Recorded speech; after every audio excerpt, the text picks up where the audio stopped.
नमस्कार। जय माता दी। कार्तिक महात्म्य 22वां अध्याय। 22वां अध्याय की जब लिखने लगा हूँ बात, श्री प्रभु प्रेरणा प्राप्त कर कलम आ गई हाथ।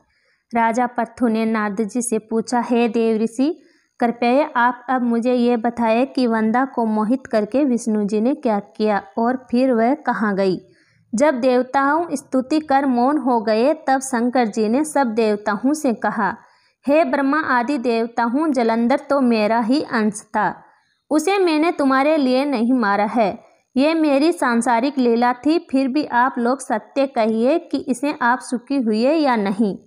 तब ब्रह्मा आदि देवताओं के नेत्र हर्ष से खिल गए और उन्होंने शिव जी को प्रणाम कर विष्णु जी का वह सब वृत्तांत कह सुनाया जो उन्होंने बड़े प्रयत्न से वंदा को मोहित किया था तथा वह अग्नि में प्रवेश कर परम गति को प्राप्त हुई थी।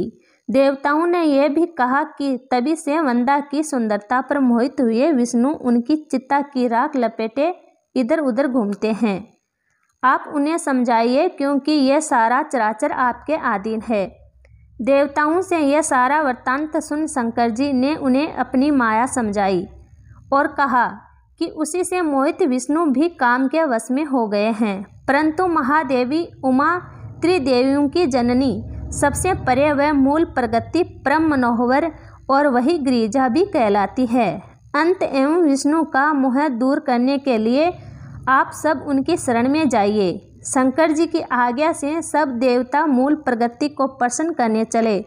उनके स्थान पर पहुंचकर उनकी बड़ी स्तुति की। तब ये आकाशवाणी हुई कि हे देवताओं में ही तीन प्रकार से तीनों गुणों से पृथक होकर स्थित सत्य गुण से गोरा, रजगुण से लक्ष्मी और तमोगुण से ज्योति रूप हूँ।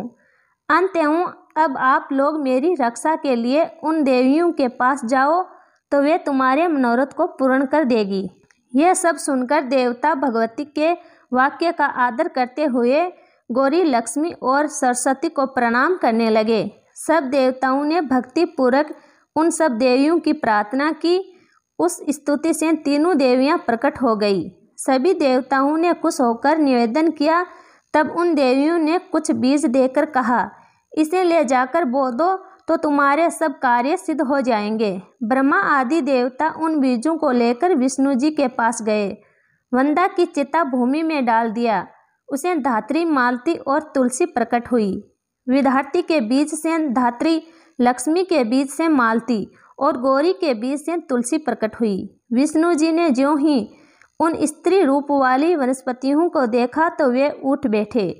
कामस्तक चित्त से मोहित हो उनसे याचना करने लगे। धात्री और तुलसी ने उनसे प्रीति की। विष्णु जी सारा दुख भूल देवताओं से नतमस्तक हो अपने लोग बैकुंठ में चले।